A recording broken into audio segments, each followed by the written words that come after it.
Bonjour Jérémy. Bonjour. Bonjour Sandy. Bonjour. Bonjour tout le monde. Bonjour tout Aujourd'hui, le monde. aujourd'hui, nous participons au cycle d'investigation numéro 280, le protocole numéro 2. Jérémy en tant que support télépathe et moi en tant qu'opératrice externe et étudiante de l'Académie Kalogero-Grifasi et Sandy Cadier en tant que sponsor. Merci Sandy. Merci d'être là, ça nous fait très plaisir. Et si vous souhaitez sponsoriser nos investigations et participer, donc les faire avec nous, vous pouvez envoyer un mail à investigation@calogero-grifasi.com. Comme d'habitude, on a la partie fixe qui est composée de questions fixes. Tous les opérateurs reçoivent les mêmes questions dans plusieurs pays, dans plusieurs langues, et on ne peut pas modifier ou approfondir les questions de cette première partie. Dans la deuxième partie, la partie exploration libre, on va approfondir les réponses que Jérémy nous donne dans la première partie.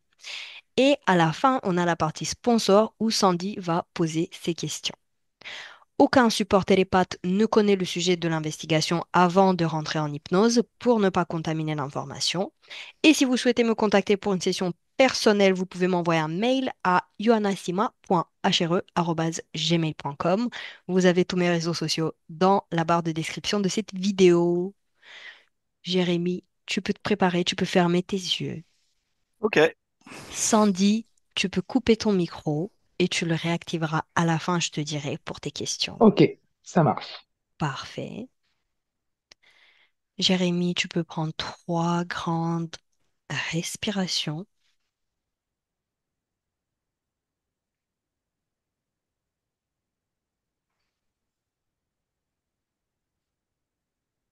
et tu peux commencer ton processus de détente pendant lequel je vais t'accompagner en comptant de 3 à 1. Laisse chaque chiffre te guider, t'accompagner vers un état de calme où ton corps devient de plus en plus lourd et ton corps mental se vide de toutes tes pensées. 3, 3, 3. Tu peux sentir la détente, la relaxation commencer au bout de tes pieds et remonter dans ton corps jusqu'au bout de tes mains, tes doigts et jusqu'en haut de ta tête. Tu te détends de plus en plus profond et tu es de plus en plus lourd.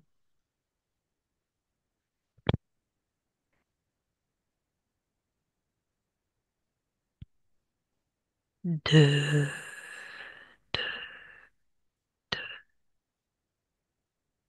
ta respiration est de plus en plus lente et tu te sens de plus en plus calme. Toute tension présente dans ton corps disparaît.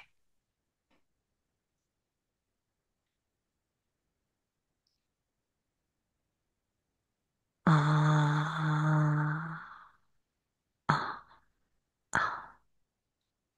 Permets-toi de t'immerger totalement dans cet état, dans ce moment. Ton corps est lourd et détendu et tu te sens bien, tu te sens calme, détendu.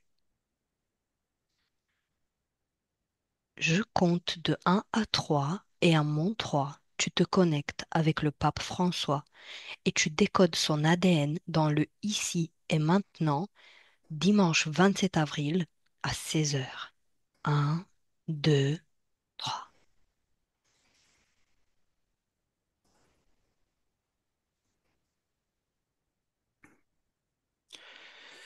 alors là je le perçois, je le ressens.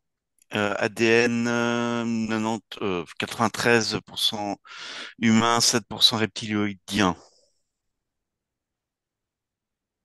93 Humain, humains, 7% reptiliens. oui. Ok, bien. Où se trouve-t-il dans le ici et maintenant, 27 avril, 16 heures? Il est, je le vois comme étant entre différentes dimensions. Euh, il navigue entre différents plans. Alors, c'est pas très clair lesquels, mais il faut imaginer différents types d'étages dans lesquels vraiment il navigue. C'est-à-dire qu'il est entre deux, trois étages différents, à différents niveaux, comme s'il y avait quelque chose qui n'était pas stabilisé. Je ne sais pas encore si c'est quelque chose qui est lié à une intention ou à quelque chose qui le porte comme une sorte de vague. C'est-à-dire qu'il se fait embarquer dans une forme de vagues, pardon, entre Mhm. différentes dimensions. Bien. La mort du pape François correspond-elle au lundi 21 avril 2025? Que perçois-tu? Euh, je ressens un décalage. Euh, il y a une forme de décalage dans l'espace-temps. C'est comme si il y avait une réalité qui était celle du lundi et en même temps ça se faisait à différents niveaux à différents moments. Euh, il y a comme une sorte de d'étapes différentes qui sont mises en place dans cette mort. Mais Mhm. c'est pas très clair que ce soit le lundi même, lundi 27 là, 21, ouais. ou Ok. 21, je sais plus, oui. Ok. Est-ce que tu perçois autre chose par rapport à ça? C'est vraiment cette idée de différentes étapes liées à la mort. Alors pas dans une mort physique, mais dans différents types de morts avec différents types de corps énergétiques qui meurent l'un après les autres. Et donc il y a quelque chose qui s'est déjà fait avant, et probablement que le 21 a été la date où il fallait le dire, Mhm. la date où il fallait l'annoncer. Mhm. Mhm. Très bien. Le départ du pape François le jour de l'annonce de la résurrection a-t-il un sens caché, occulte? Qu'en perçois-tu? Il a un sens stratégique, ça c'est clair. Euh, Caché, évidemment. Occulte, ça ne l'est pas encore pour moi. C'est-à-dire, je ne vois pas encore quelque chose d'occulte, mais en tout cas, il y a quelque chose de l'ordre de la manipulation de l'information pour permettre de créer une symbolique, une puissance symbolique pour le jour de cette mort-là, qui aura un aspect vibratoire suffisamment important et intense pour toucher un maximum de gens. Mhm. Ok, bien. Décode cette prophétie. Le dernier pape présidera l'Église pendant une période de grands troubles qui conduira à la chute de Rome et à la fin de la papauté. Que perçois-tu? Beaucoup d'agitation, beaucoup de fourmillements en moi, euh, il y a quelque chose de très émotionnel. Il y a quelque chose de très émotionnel. Il y a beaucoup d'agitation. Je dirais presque un peu une forme pas loin d'une forme de panique. C'est pas tout à fait ça parce qu'il y a une forme de contrôle là-dedans. Ce que je perçois, c'est que par rapport à cette prophétie, il y a des craintes, en tout cas des craintes de l'ordre des décideurs religieux. Euh, que cette prophétie puisse réellement avoir lieu. Et donc, il y a l'envie, en étant dans cette agitation, de maintenir, de tenir à bout tout ce qui a été construit depuis longtemps. Mhm. Un texte latin à la fin de la prophétie de Melachie sur les papes prédit, sous le pontificat d'un certain Petrus Romanus, la destruction d'une ville aux 7 collines et le jugement dernier. Qu'est-ce que tu captes? Quelque chose de plat, presque de vide. Je vois. Je perçois en fait vraiment une sorte de paysage plat, sans, non pas sans vie, mais sans. Il y a pas de. C'est pas une information qui donne beaucoup de vibrations. C'est pas une information qui me rend une visibilité très claire sur ce qu'elle veut dire vraiment. C'est comme s'il y avait quelque chose de vide là-dedans. Mhm. Intéressant. Quoi d'autre? Qu'est-ce que tu perçois d'autre? Pff, sur ce paysage que je vois, non pas vide parce qu'il y a quand même, il y a quand même de la végétation, il y a de la vie, mais il y a pas de mort. Je perçois des sortes de drapeaux, comme un peu des drapeaux blancs, tu sais, un peu comme une sorte de paix, comme Mhm. si on voulait annoncer la paix de quelque chose, mais je perçois pas autre chose pour le moment. D'accord, très bien. Observe la situation géopolitique après le pape François et dis-moi ce que tu perçois. Je ressens des inquiétudes. Euh, je vois beaucoup d'enjeux géopolitiques. Euh, il y a, euh, il y a beaucoup de, comment dire, il y a beaucoup de discussions qui se font actuellement et il y en aura énormément quant à la place de l'Église catholique dans le monde actuel et Mhm. il y a des pions qui se mettent comme une sorte de grande partie d'échiquier où chacun commence à se positionner parce qu'il y a une conscience du modèle de l'Église et de son impact réel auprès des populations et il y a des craintes quant à ce que celle-ci ne soit pas suffisamment, comment dire, encore puissante pour pouvoir maintenir les masses. Et donc il y a beaucoup d'enjeux d'un point de vue géopolitique pour beaucoup de décideurs et décideuses dans le monde pour essayer de maintenir cette mainmise sur une grande partie de la population mondiale. Mhm. Quelle est l'information ésotérique la plus importante que tu perçois concernant le prochain conclave? Beaucoup d'énergie lourde, beaucoup de d'influence ésotérique, beaucoup de corps mentaux, donc dans les corps énergétiques, les corps mentaux vont bouillir, vont prendre beaucoup de place.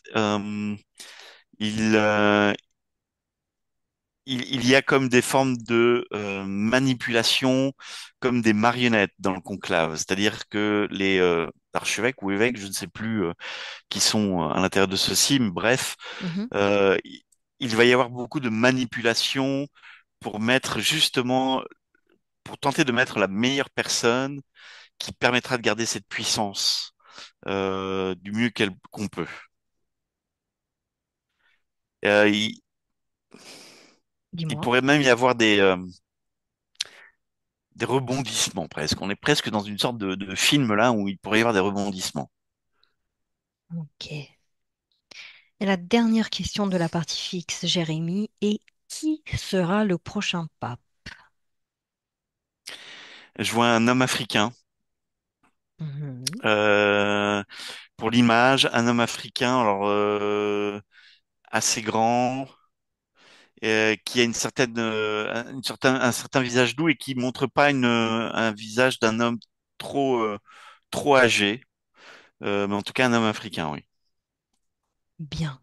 On a fini la partie fixe. Et maintenant, on va, Jérémy, au tout début, quand tu as perçu le pape entre différentes dimensions et que c'était pas stable. Oui.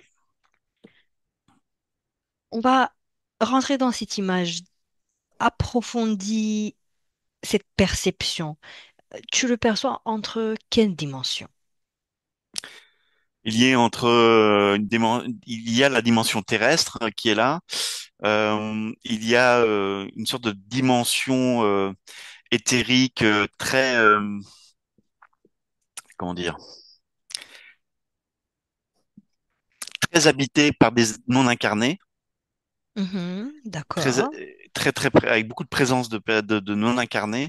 Et il y a d'autres dimensions qui sont là et qui sont à différents niveaux plus plus éthérés, quoi. Et en fait, c'est comme s'il passait d'un à l'autre encore de manière très aléatoire, quoi, sans vraiment. C'est pas qu'il semble perdu, mais il semble vraiment bouger, quoi, comme si on prenait quelqu'un et on le Mhm, qu'on le prenait dans. plaçait, ouais. Ouais, ouais, tout à fait, quoi. Dis-moi si tu le perçois tout seul ou accompagné. Il est suivi. Il est clairement suivi Mhm. et il est même orienté, quoi. Par quoi, par qui? Il y a des énergies assez puissantes derrière lui qui le bougent dans tous les sens et qui crée une forme de parcours d'orientation. Donc c'est pour ça que je voyais tout à l'heure des vagues. C'est comme si on Mm. créait vers lui des parcours fluides qui ne le sont pas vraiment pour qu'il aille d'un endroit à un autre, euh, un peu comme une forme de représentation, quoi. C'est comme s'il représentait ces énergies-là, ces consciences-là, partout où il passait. Mhm. Ces énergies-là qui le suivent, t'en perçois combien? Il y en a beaucoup. Ah, Euh, je- il y en a beaucoup. Mais il y en a quand même quelques-unes qui sont plus importantes que d'autres, et je dirais qu'il y en a quatre, cinq importantes. Et de quel sinon, type?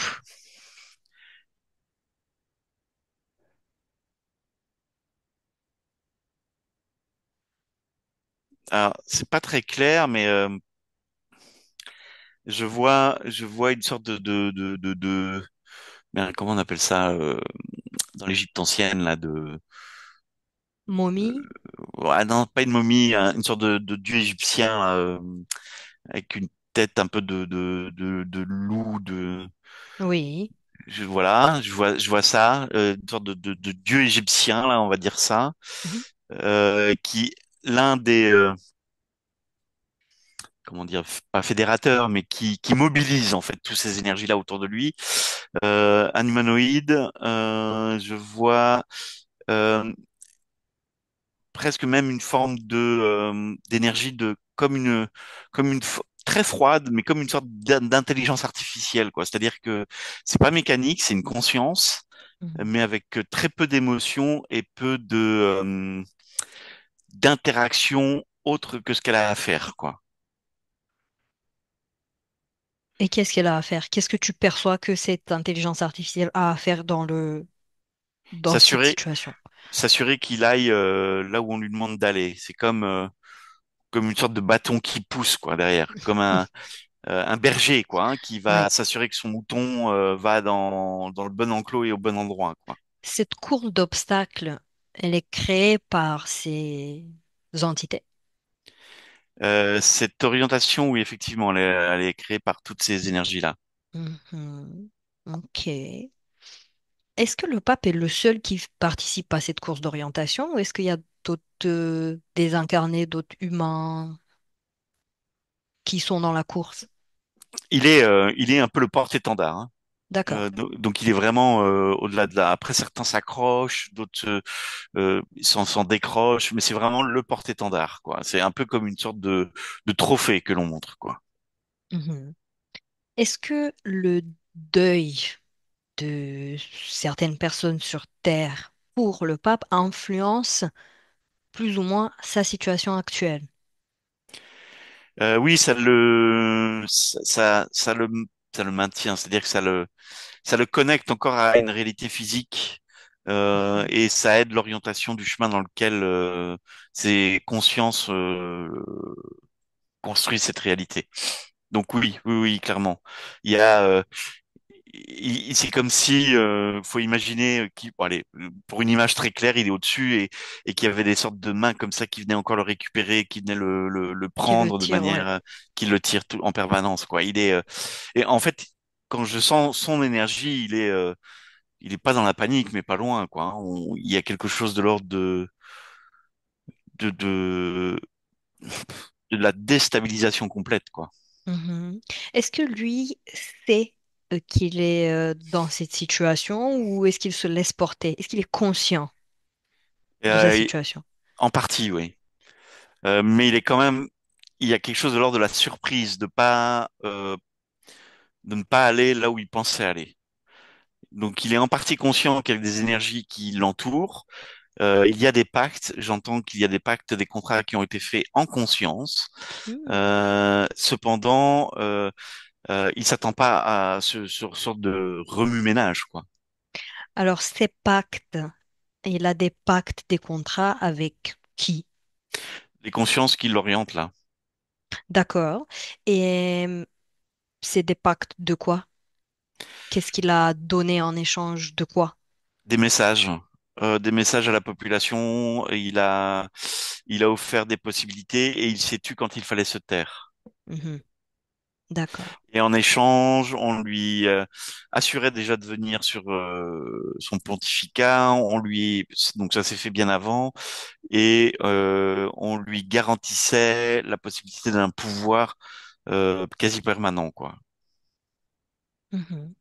Ok. Bien. Maintenant, Jérémy, par rapport à la date de sa mort, tu as perçu un décalage Oui, espace-temps, donc des oui. réalités différentes. C'est très intéressant. Et on va approfondir, on va détailler aussi cette perception. Euh, va exactement au moment où son corps physique est mort. Un, deux, trois. Tu es où? Je suis dans une chambre. Mhm. Qu'est-ce qui se passe? Est-ce qu'il y a des personnes dans cette chambre? Oui, peu, mais il y en a. Physique? Oui. Mhm. Observe maintenant dans le plan métaphysique. Dans la métaphysique, il y en a beaucoup plus. Ah, ok. Quel type de entité il y a dans le métaphysique? Entre autres les consciences de tout à l'heure, mais aussi tout un ensemble de désincarnés. J'entends d'autres types le pape Jean-Paul II, par exemple, j'entends qu'il est par là aussi. Il y a d'autres personnalités désincarnées, D'accord. ou entre deux, plusieurs mondes plusieurs dimensions qui sont là. Mhm. Donc il y a beaucoup beaucoup de monde d'un point de vue métaphysique et qui l'attrape, quoi. D'accord. Il y a un calendrier dans cette chambre. C'est quelle date? Quelle date perçois-tu? 18. 18. 18 avril. 18 avril. Quelle année, Jérémy? Et il y a plusieurs années qui Dis-moi, viennent. dis-moi toutes les années qui viennent. Alors 2025, 2032, 2017. Euh, voilà, c'est les trois qui me viennent. Mhm. Mhm. Ok. Tu as dit avant que ces corps énergétiques meurent l'un après l'autre. Oui. Comment tu perçois ça? Qu'est-ce que tu perçois par rapport à ça? Comme si je dois voir l'image de chacun de ces corps énergétiques comme une Mhm. sorte de petite flamme, de bougie, euh, le corps mental s'éteint en premier. Et donc, pouf, il y a une sorte de dernier souffle de ce corps mental. Et le dernier qui reste, c'est le corps sexuel, qui reste, qui le maintient, on va dire, qui maintient un peu son corps physique. Mais c'est comme si, bah, c'est difficile à expliquer, mais Oui. c'est comme si sur différents plans, il y avait différents types de corps énergétiques qui fonctionnaient, d'autres pas, et qu'à ce moment-là, il y avait dans le moment où moi je le vois là, il y a juste le corps sexuel qui fonctionne, mais dans d'autres plans, il y a d'autres types de corps qui fonctionnent. Ok. Jérémy, qu'est-ce qui cause ce décalage temps? Euh, J'entends programmation, il y a une forme de programmation, Mhm. et il y a l'idée de s'assurer que ce décalage de temps, cette programmation puisse avoir un impact tout aussi puissant sur toutes les dimensions et tous les temps donnés. Cette programmation, elle est physique? Non, mais elle impacte le physique. Comment? À travers quoi elle impacte le physique? C'est quoi le mécanisme? À partir du moment où, dans un espace-temps, un des corps énergétiques s'efface, physiquement, il va y avoir des organes ou des fonctionnalités ou des capacités physiques qui vont clairement s'arrêter, Mhm, jusqu'à ce que le physique ne tienne plus. Donc, il pourrait être maintenu par, d'un point de vue physique, une aide respiratoire, par exemple, ou des injections d'aliments, peu importe quoi. Mais le corps en lui-même s'arrête de fonctionner à ces différents espaces-temps. Je vois quatre images comme ça où d'un coup c'est le cœur qui fonctionne plus, de l'autre c'est le foie et les reins, et de l'autre c'est comme si toutes les fonctions liées au visuel ne fonctionnent plus, par exemple. Pourquoi, pourquoi ça existe, cette programmation de changement de ligne de temps? C'est pas très clair, mais il y a l'envie que l'impact de sa mort, ou en tout cas de son départ, fasse suffisamment de déflagration d'un point de vue symbolique et énergétique et vibratoire pour euh, pour maintenir une information suffisamment puissante et garder la masse des croyants croyants. Mhm. Est-ce que cette programmation temporelle est utilisée que pour le pape Non, elle peut être utilisée dans d'autres circonstances, mais que pour des personnalités qui ont un impact mondial. et pour modifier la conscience collective? Euh, ou contrôlée. Et ou Oui. contrôlée. Ok, ok. Euh, dans le fait que ils ont annoncé la mort du pape le jour de la résurrection, tu as perçu donc que c'est une puissance symbolique, Oui, que ça a augmenté en fait la fréquence vibratoire. oui, Prends un point de vue d'observateur au-dessus de la Terre, mais en même temps tu perçois d'un point de vue métaphysique la Terre, et oui. dis-moi comment tu perçois les énergies de la Terre le lundi 21 avril quand la mort du pape a été annoncée? Il y a une forme de couche supplémentaire qui s'est mise tout autour de la Terre, comme une sorte de protection, on va dire. Si on peut dire ça comme ça. En fait, on peut le voir comme une protection, mais on peut le voir aussi comme une inhalation, c'est-à-dire on englobe la Terre via une couche vibratoire, quoi. Mhm. Dans quel but? De inhaler, de d'éviter, euh, en fait, de permettre que cette information-là vibratoirement soit suffisamment en contact plutôt avec la population, et donc qu'elle ne se diffuse pas sur d'autres dimensions, d'autres plans, qu'elle ne se dilue pas plutôt. Puisqu'en étant diluée, l'information est moins impactante, moins puissante, alors que si elle est contenue dans un espace-temps défini, elle va rester là et elle va être beaucoup plus déflagrante. Voilà, je ne sais pas comment le dire autrement. Mhm. Mhm. Oui, je comprends. Ok, ok. En parlant de la prophétie du dernier pape qui conduira à la chute de Rome et à la fin de la papauté, tu as perçu des craintes des décideurs religieux Mm, que, que la prophétie arrive. mm. Pourquoi il y a des craintes? Bah, c'est la perte du pouvoir en fait, hein, ni plus ni moins que la perte du pouvoir, et que ce qui a déjà commencé, c'est que je vois des failles. Il y a déjà des éléments qui ont commencé sur différents thématiques, donc la question du pouvoir et donc la question politique du pouvoir religieux, tout ce qui est lié à tout ce qui est pédocriminalité, tout ce qui est lié au financier et à l'argent, tout ce qui est lié au système d'influence.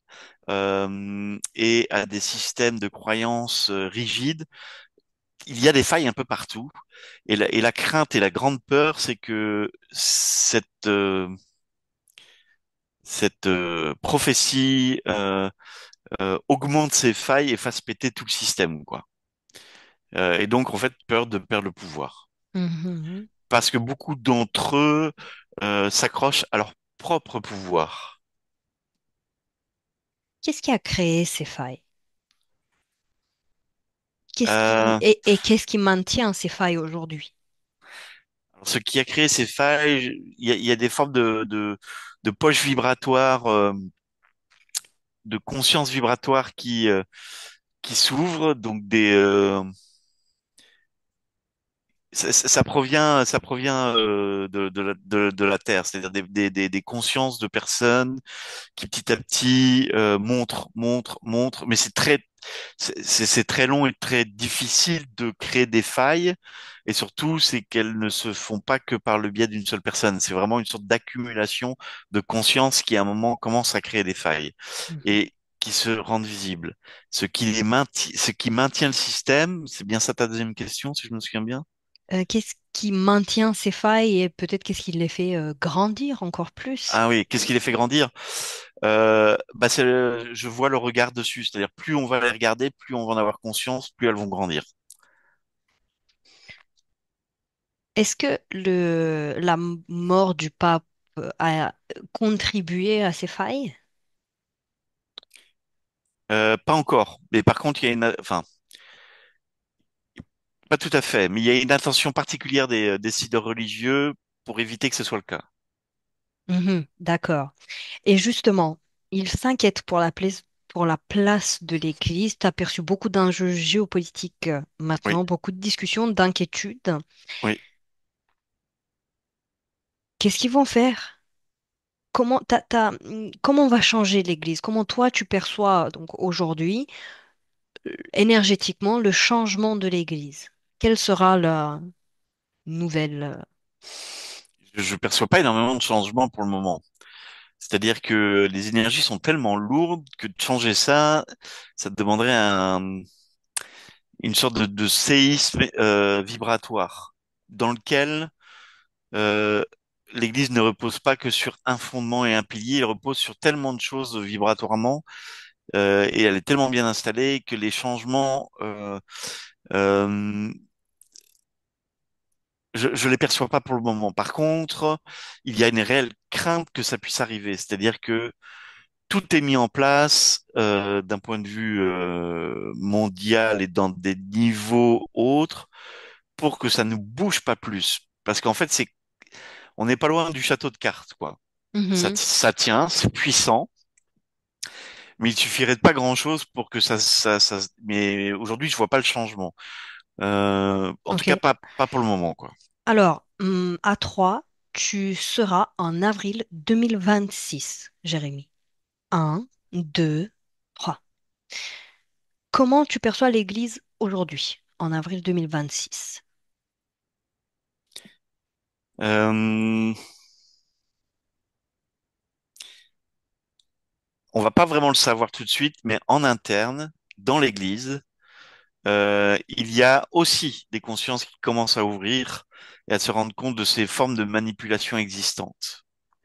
Et donc, des hauts placés, on va dire, quittent l'Église. Et ça va commencer à fragiliser ce château de cartes. Mhm.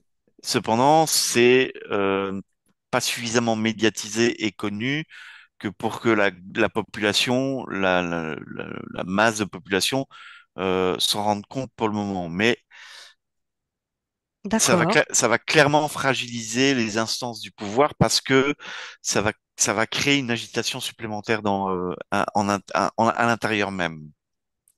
Mhm. Ok. Il va y avoir des procès,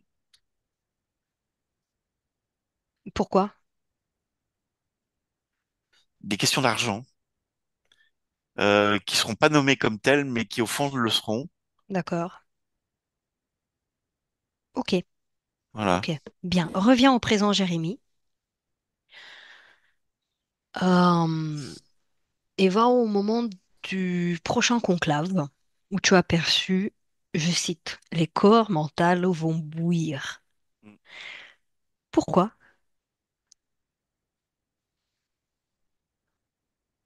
Il y a toujours une question de stratégie. et les corps mentales sont surstimulés par les influences manipulatrices des consciences métaphysiques, éthériques, ésotériques, Mhm. pour éviter qu'un élan et que les corps sexuels soient euh, trop activés. Parce que je crois comprendre que si l'élan et les corps sexuels deviennent trop actifs pour les personnes participant au conclave, il pourrait y avoir, il pourrait vraiment y avoir des problèmes quant à la désignation ou de la bonne personne pour ceux qui les manipulent. Je sais pas si j'ai été clair sur le. J'ai des questions clarifiantes. Alors, Ouais, pourquoi les vas-y. corps sexuels? Parce que dans les corps énergétiques sexuels, c'est ce qui permet une sorte d'ouverture à une ouverture de conscience, une envie d'en savoir un peu plus. Il y a des questionnements. Le fait d'avoir les corps mentaux très puissants et en brouillage, Mhm. ça ne clarifie pas et ça n'aide pas la pensée claire et limpide. Et ce qui permettrait ça, c'est les corps sexuels qui soient beaucoup plus importants et donc dans un élan de compréhension, dans un désir Connaissance, d'apprentissage, de oui. connaissance, tout à fait, eh bien, ça risque de clairer trop de clarification mentale. Et donc, c'est pour ça qu'on veut brouiller les corps mentaux de manière beaucoup plus importante. Mhm. Et tu as perçu donc des marionnettes dans le conclave, de la manipulation pour mettre Ouais, les meilleures personnes ouais. et des rebondissements. Quel type de rebondissement tu perçois?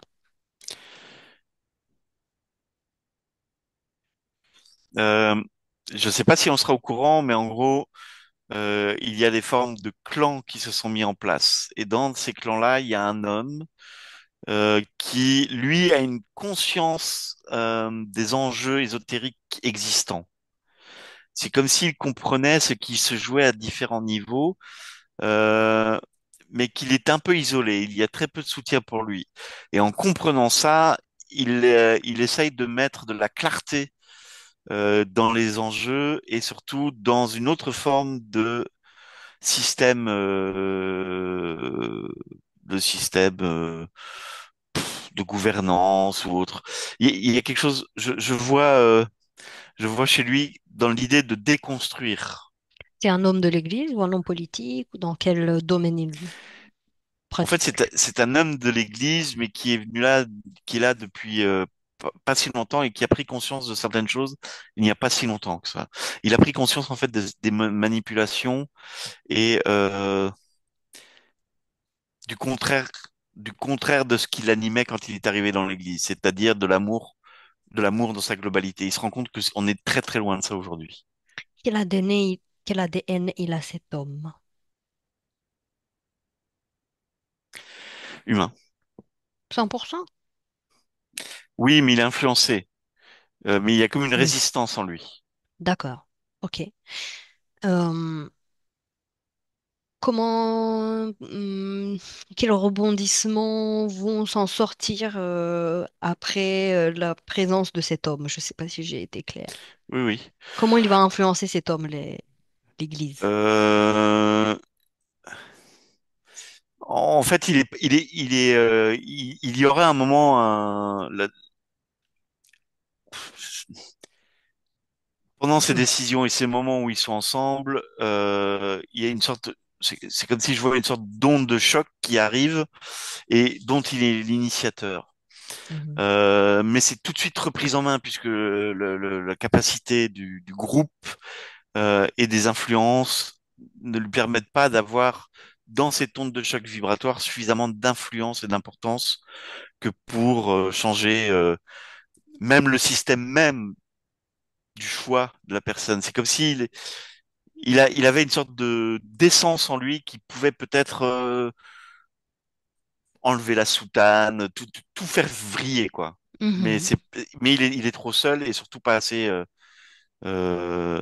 conscient de tous ces enjeux-là. Pour l'instant, peut-être. Peut-être, ouais. Le prochain pape, donc tu as perçu l'homme africain, le grand. Oui, oui. Euh, quel ADN il a, cet homme? Mélange. Mélange de quoi? Reptilien, humain. Ok. Bon, ça c'était par curiosité. Ok, très bien, Jérémy. Maintenant, déconnecte-toi de cet endroit et de ce scénario. Et Sandy, tu peux activer ton micro et poser tes questions. Voilà. Alors, quel impact a cet événement sur les baptisés pratiquants? L'événement, c'est-à-dire la mort, c'est La ça? mort, ouais. Ok. Oui, oui, la Ok. mort du pape. Alors, l'impact de l'annonce de la mort, plus que de la mort en Mhm. elle-même, a une sorte de d'impact vibratoire assez importante. Et je ressens d'ailleurs en moi énormément de vibrations très fines qui mobilisent en fait les énergies mentales d'ailleurs de tous les croyants et de tous les baptisés. Et cet impact-là, c'est comme si il avait pour but de les rappeler à Hey, vous êtes là? N'oubliez pas, on est là nous aussi. C'est Mhm. comme si on veut les garder vibratoirement à notre guise, quoi. D'accord. Ok.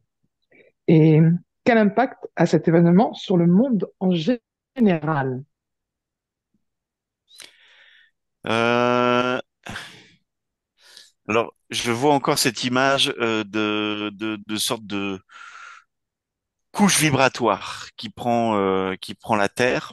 Mhm. Donc, on revient un peu à l'image de tout à l'heure.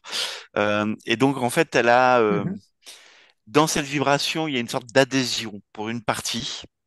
Et quand je dis une partie, c'est pas forcément que les croyants à la religion catholique. C'est aussi toute personne qui donne pouvoir à un dogme et qui offre D'accord. comment dire leur Énergie. destin, leur énergie, leur destin, leur pouvoir à un dogme quel qu'il soit. Donc pour ces personnes-là, il a un impact de mémoire. Souvenez-vous que vous n'êtes pas vous-même euh, souverain, si on peut dire ça comme ça. Pour une autre partie, Mhm. il y a une forme de résistance qui est là en rappel. C'est-à-dire un miroir à soi en disant je suis en conscience de ce que je suis et je ne vais pas me laisser avoir ou me laisser berner ou me laisser illusionner.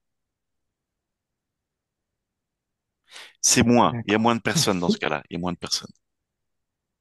D'accord. Et ma dernière question, c'est à quel niveau hiérarchique le pape se situe-t-il? Est-il l'Église? Est-ce que tu Je peux vais, ouais, reposer la question, s'il te plaît? je Ça vais a la bugué? poser. Ouais, tu peux couper ton Reposer, oui. micro, je vais la poser. Alors, Merci. Jérémy, à quel niveau hiérarchique le pape se situe-t-il? Est-il un décisionnaire actif de l'Église? Oui, d'un point de vue physique, mais non d'un point de vue métaphysique. Oui, parce qu'il est justement le porte-étendard de conscience et d'énergie qui le dépasse. Et que il représente, en tout cas pour les croyants et pour un système physique et pour ceux qui veulent voir ça, une forme de puissance. Donc, il a un impact hiérarchique à ce niveau-là, et c'est pour ça qu'il est choisi d'ailleurs. Il est un peu, entre parenthèses, en haut d'une pyramide. Mais si on inverse cette pyramide, c'est-à-dire si on imagine une pyramide qui commence vers le bas et qui est à la pointe, et donc d'un point de vue physique, et si on l'inverse, qu'on la met en miroir inversé de l'autre côté, eh bien là, il est par contre, il est en bas de l'échelle hiérarchique. C'est-à-dire qu'il ne Mhm. décide quasiment rien et qu'il y a un ensemble de structures et d'énergie et de conscience qui décident pour lui, clairement, quoi. Bien, très bien dit. Très intéressant.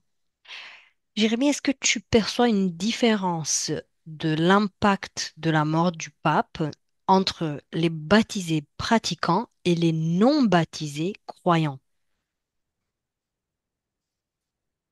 Je ressens exactement la même vibration en moi, donc j'ai pas l'impression qu'il y ait un gros impact.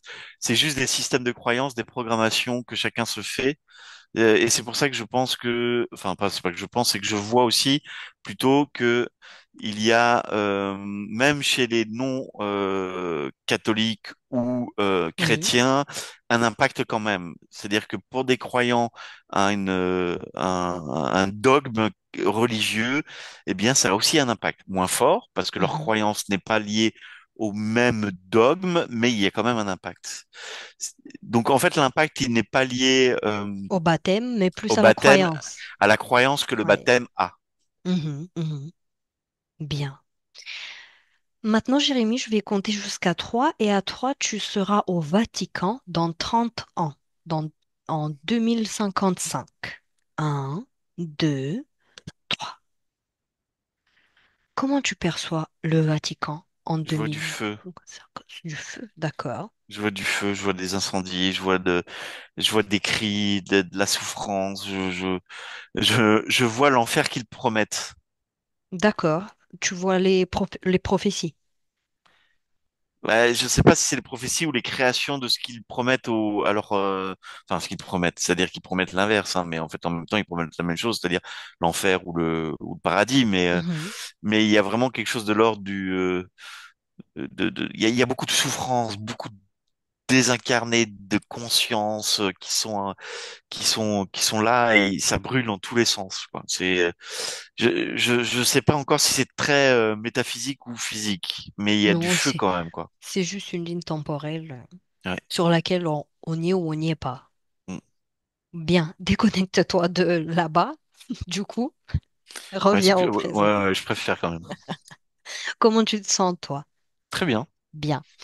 Dis-moi si il y a une information qui, qui apparaît, que tu trouves importante à mentionner sur ce sujet, la mort du pape François.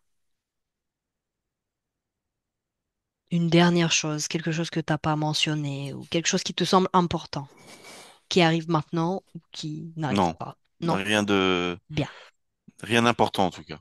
bien, bien. Bien, alors maintenant je vais compter de 1 à 3. Jérémy, à 3, tu seras pleinement dans le moment présent.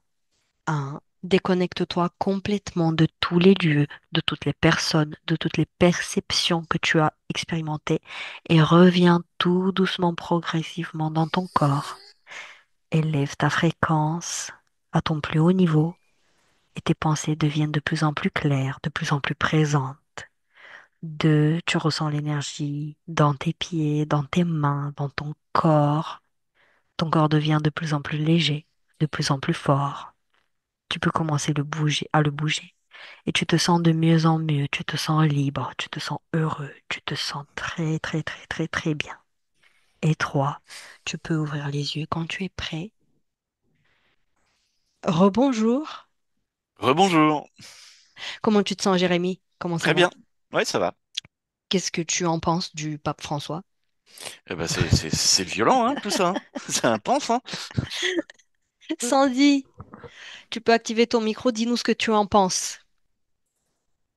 Ah, c'est une super aventure et ça passe plus vite quand on vit le truc que Que quand ben, on en écoute. rediff, quoi. Voilà, oui, oui, super, super.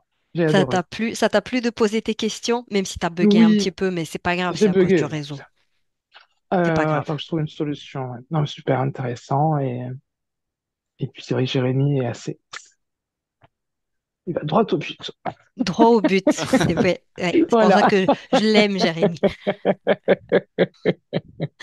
Bien. Ok, Super. super. En tout Merci cas, beaucoup. merci. Merci pour ta participation, Sandy. Merci. On en aura d'autres. Merci. Merci, Jérémy. Bien sûr qu'il y en aura d'autres. Oh oui. Merci. Merci, Jérémy. C'était super. Avec Vraiment. plaisir. J'ai bien aimé. Merci à tous de nous regarder, de nous écouter. On vous souhaite une très belle soirée, une très belle journée. À bientôt. Au Bonne revoir. Au soirée. revoir. Benvenuto a questo nuovo video di Disclosures. Oggi parliamo della cosiddetta sessione di ipnosi investigativa. In realtà non esiste una sessione di ipnosi investigativa. Non che non si possa fare investigazione di ipnosi, però è che non esiste una sola sessione di ipnosi per dire si è fatta investigazione, per prendere quell'informazione come buona. Perché? Sappiamo intanto che l'informazione che arriva in ipnosi è molto contaminata. La percentuale di inquinamento dell'informazione è altissima.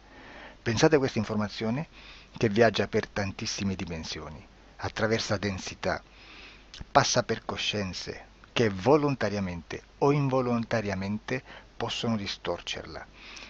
E poi arriva infine alla persona che sta in ipnosi, che ha una coscienza, ha una mente, ha un'esperienza e interpreta questa informazione secondo la sua struttura mentale, secondo le sue credenze, che per quanto si possa essere più o meno liberi mentalmente, liberi pensatori, sempre c'è una parte subliminale che interpreta in base all'educazione ricevuta, alla cultura e perché no, anche tutte le esperienze di esistenze passate che ancora lasciano un segno in noi. Per capirci, è come se dovessimo parlare con un'altra persona immersi nell'acqua, a qualche metro di distanza, cercando di utilizzare un mezzo, che è quello della corda vocale, che è fatto per produrre suoni da trasmettere nell'aria. Noi stiamo utilizzando questo strumento per far passare un'onda sonora nell'acqua o in un liquido. Chiaramente il suono viene completamente distorto, sempre ammesso che sia per il nostro corpo facile e non difficoltoso poterlo fare senza avere dei problemi come ingurgitare acqua o eccetera. Ma non solo. Supponiamo che per questo tipo di comunicazione utilizziamo anche due lingue diverse, per esempio un italiano e un russo o un giapponese. Per quanto possiamo anche interpretare il labiale, non possiamo capire quello che ci sta dicendo, perché la lingua è diversa. La lingua, diciamo, da dove parte l'informazione a dove arriva è completamente diversa, è il codice. Il linguaggio è diverso, ma possiamo anche cercare di capirci attraverso i gesti, attraverso le espressioni facciali. Per quanto sia ipoteticamente facile poterlo fare sott'acqua, però non dobbiamo dimenticare che l'acqua non è l'aria e può distorcere l'immagine, ma non solo. Dobbiamo anche pensare che l'altra persona, che parla un'altra lingua, che viene da un'altra cultura, potrebbe interpretare i segnali che noi interpretiamo come X in Y. Per noi un sì è abbassare la testa dall'alto verso il basso, per esempio, sì, e il no da sinistra verso destra, no. In alcuni paesi orientali, come le Filippine credo o qualcun altro, utilizzano esattamente gli stessi segni, ma al contrario. No, sì. Immaginate due persone di queste due culture che stanno cercando di comunicare in maniera così difficoltosa e alla fine non gli rimane altro che interpretare il linguaggio corporale. Sì, che per l'altro invece no. Cosa voglio dire con questo esempio estremo? Che l'informazione da dove parte a dove arriva viene completamente deformata.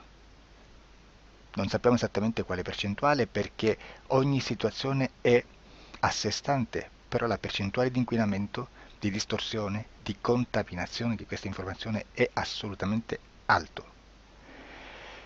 Quindi fare una sessione investigativa, mettere una persona in ipnosi e chiedere di Tizio Caio Sempronio di una situazione o chiedere certi dati è assolutamente controproducente, è assolutamente inutile.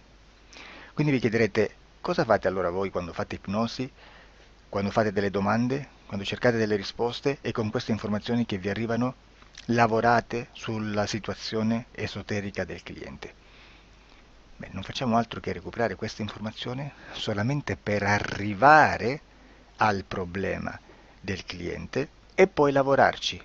Quindi il valore dell'informazione non è quello di un'istruzione, quello di memorizzare dei dati e di prenderli per buoni, ma è un veicolo di movimento, di trasporto verso la causa del problema per poi lavorarci. Quindi lo scopo di questo tipo di informazione che si prende dalla singola sessione è completamente un altro. Come si fa quindi? Investigazione in ipnosi. Il lavoro non è semplice, il lavoro è lungo, difficoltoso, stancante. È necessario farlo anche in squadra perché bisogna moltiplicare il numero di sessioni da fare e una sola persona potrebbe farlo soltanto in un tempo estremamente largo. Noi abbiamo delle informazioni che prendiamo ormai per buone, ci lavoriamo, danno dei risultati e quindi per noi sono buone. E come abbiamo fatto ad avere queste informazioni?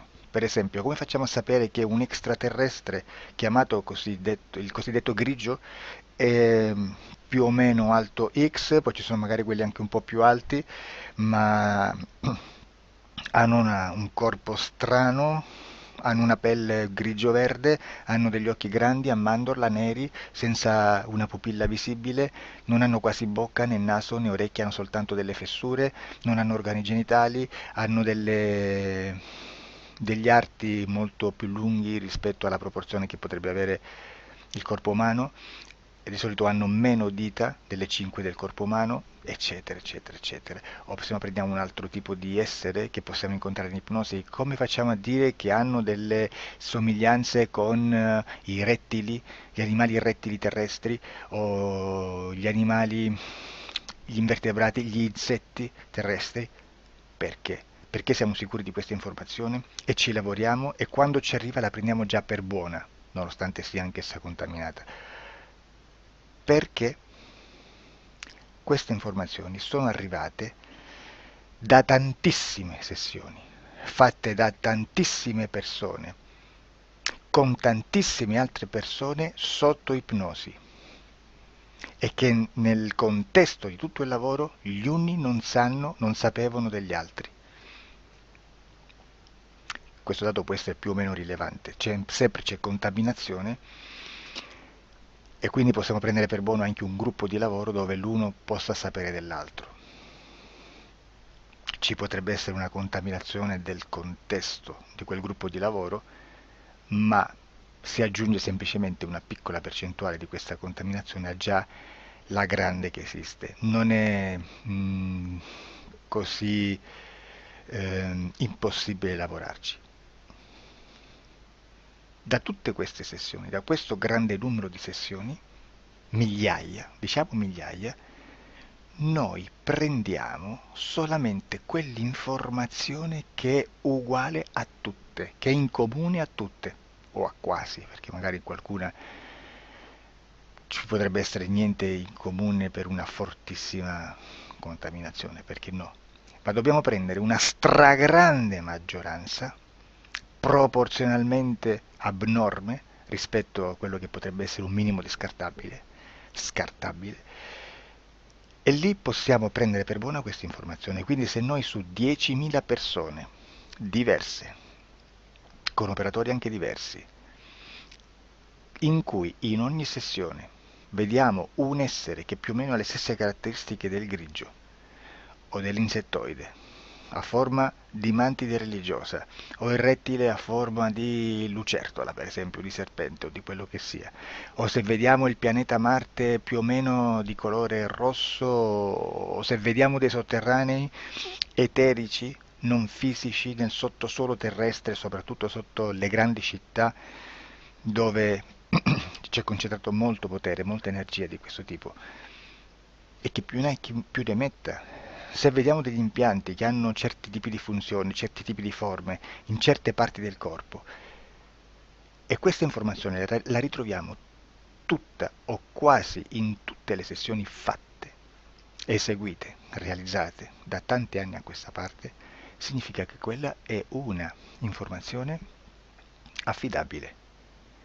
E vi posso garantire che stiamo parlando di una percentuale bassissima.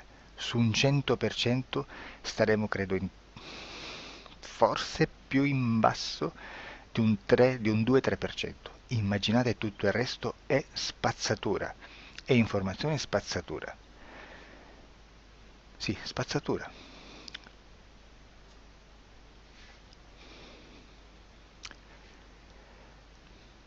C'è anche un'altra cosa da dire. Supponiamo che un operatore faccia un'ipnosi e voglia andare a vedere cosa fa Tizio, cosa fa Caio, cosa fa Sempronio. Arrivano delle informazioni e si dice che Tizio è biondo, Caio è zoppo e Sempronio è uno sportivo. Intanto già abbiamo detto che una sessione soltanto non serve, d'accordo? Ma poi c'è da dire che una coscienza, un essere, in ambiente subliminale, la sua parte subliminale potrebbe non dare autorizzazione a questa fuoriuscita di informazioni. Mi potreste dire, e allora tu quando chiedi agli esseri cosa fanno, cosa non fanno? Beh, intanto la prendo sempre con le pinze perché abbiamo sempre detto che tutto è molto contaminato e mi serve solo per dirigermi da una parte. Ma c'è anche da dire che se un essere interferisce con l'altro, ha aperto un canale di comunicazione a cui non può ovviare, a meno che non lo recida, non lo annulli. Quindi quando io faccio la domanda a un essere, se lo faccio attraverso l'interferito, mi arriva l'informazione per un canale aperto che sottostà alla volontà dell'interferito. Sulla volontà dell'interferito parleremo in un prossimo video disclosures. Però, se io voglio fare un'investigazione sopra Tizio, Caio e Sempronio che non hanno nessun collegamento, nessuna interazione e nessuna interferenza con il soggetto con cui io sto realizzando l'ipnosi, non è detto che mi arrivi questa informazione. Assolutamente. Potrebbe esserci completamente un muro. Come potrebbe esserci informazioni perché quell'altra parte potrebbe autorizzare comunque. Ma non è detto. E comunque quando ci arrivano informazioni, in una situazione di non interferenza o non interazione, non possiamo sapere esattamente se sono informazioni che ha autorizzato la parte subliminale dell'altra persona o dell'altro essere, o qualche altro essere, qualche altra entità furba, approfitta della situazione, osserva quello che sta succedendo, si mette in mezzo, si fa passare per l'altro e dà informazioni, ovviamente distorte, prima perché non è detto che debba conoscerle, e anche se fosse potrebbe manipolarle a sua volontà e a suo vantaggio. E quindi immaginate che situazione ridicola ci si viene a trovare, in quale situazione ridicola ci si viene a trovare in questi casi. Da qui si vede quando un operatore riesce a utilizzare l'informazione in ipnosi come per lavorare su un soggetto. Da qui l'osservatore attento delle sessioni di ipnosi riesce a capire se quell'ipnosi è un'ipnosi affidabile, un'ipnosi con un livello di informazione certa, con una alta percentuale di informazione certa. Non vi nascondo che in futuro potrei anche impostare un lavoro per decifrare che livello di certezza di informazione c'è in un'ipnosi, analizzandola e spiegando il perché, spiegando i meccanismi di analisi di un'informazione in ipnosi, che poi anche è molto istintivo. Supponiamo